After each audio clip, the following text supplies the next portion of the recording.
कृष्णाय वासुदेवाय हरे परमात्मने प्रणतः कलेशनाशाय गोविंदाय नमो नमः। स्वागत है आप सभी का मेरे YouTube चैनल पर। आषाढ़ मास के 10वें अध्याय की कथा। भगवान श्री कृष्ण कहने लगे, हे राजन, प्राचीन काल की बात है। एक ब्राह्मण था जो अत्यंत गरीब था, परंतु परम धर्मनिष्ठ और विष्णु भक्त था। वह आषाढ़ मास में नियम पूर्वक व्रत करता, एक समय फलाहार करता और प्रतिदिन भगवान विष्णु का पूजन करता था। उसकी पत्नी भी अत्यंत पतिव्रता और धर्मपरायणा थी। वे दोनों कठिन तपस्या करते थे, किंतु कभी भी किसी से दान या भीख नहीं मांगते थे। उनका एक ही विश्वास था, भगवान हमारी परीक्षा ले रहे हैं, एक दिन कृपा अवश्य करेंगे। जिन लोगों का भगवान पर अटूट विश्वास होता है, भगवान उनकी हर मनोकामना पूरी करते हैं। एक दिन भगवान विष्णु ने उनकी परीक्षा लेने के लिए एक वृद्ध साधु का रूप धारण किया और उनके घर पहुँचे। उन्होंने भोजन मांगा। ब्राह्मण के पास उस दिन केवल थोड़ा सा फल और जल था। वह सारा फल और जल साधु को अर्पित कर दिया।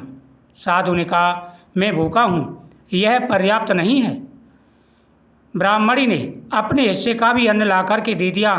साधु ने संतोष के साथ भोजन किया और अंत में अपने असली रूप में प्रकट हुए।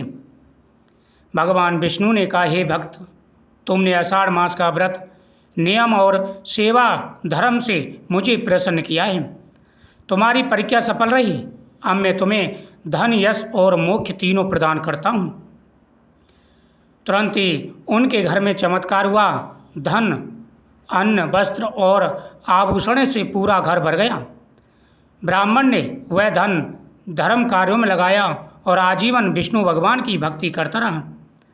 आषाढ़ मास में संयम, दान और भक्ति से जीवन में चमत्कार होते हैं। भगवान प्रसन्न होते हैं। भगवान अपने भक्त की परीक्षा लेते हैं, किंतु कभी उसका त्याग नहीं करते। धर्म, सेवा और संतोष ही सबसे बड़ा धन है। जो भी सच्चे मन से भगवान की पूजा करते हैं, उनके ऊपर हमेशा भगवान की कृपा बनी रहती है। जीवन में आ रहे सारे कष्ट और परेशानियां दूर हो जाते हैं।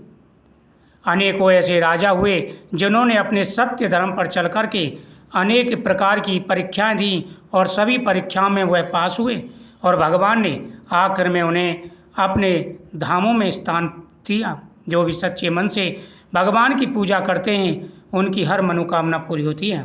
हे राजन, इक्ष्वाकु वंश के महान और धर्मनिष्ठ राजा थे राजा दिलीप।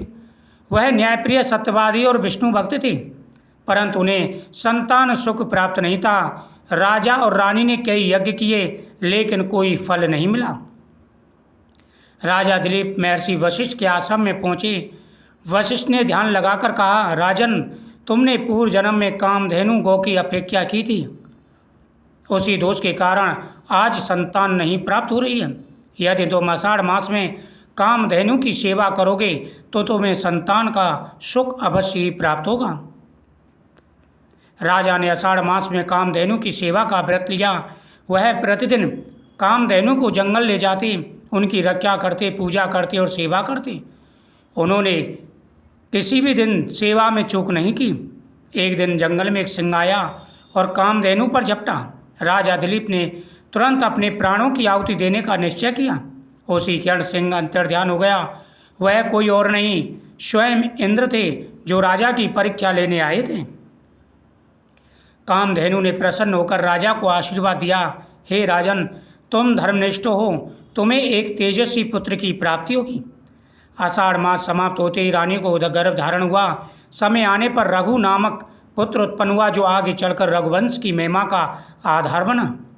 आषाढ़ मास में गौ सेवा, संत सेवा और व्रत करने से पुरानों कर्मों का दोष मिट जाता है। भगवान भक्ति और सेवा की परीक्षा लेते हैं, पर अंततः कृपा करते हैं। सेवा और त्याग से महान वंश और यश की प्राप्ति होती है तथा भगवान विष्णु का हमेशा आशीर्वाद बना रहता है। जो भी सच्चे मन से भगवान विष्णु की पूजा करते हैं, भगवान अपने भक्तों पर हमेशा कृपा बरसाते हैं। भगवान चाहे थोड़ा देर करते हैं, लेकिन अपने भक्तों को कभी निराश नहीं करते। हमेशा अपने भक्तों पर अपनी कृपा दृष्टि बनाए रखते हैं ओम नमो भगवते वासुदेवाय नमः।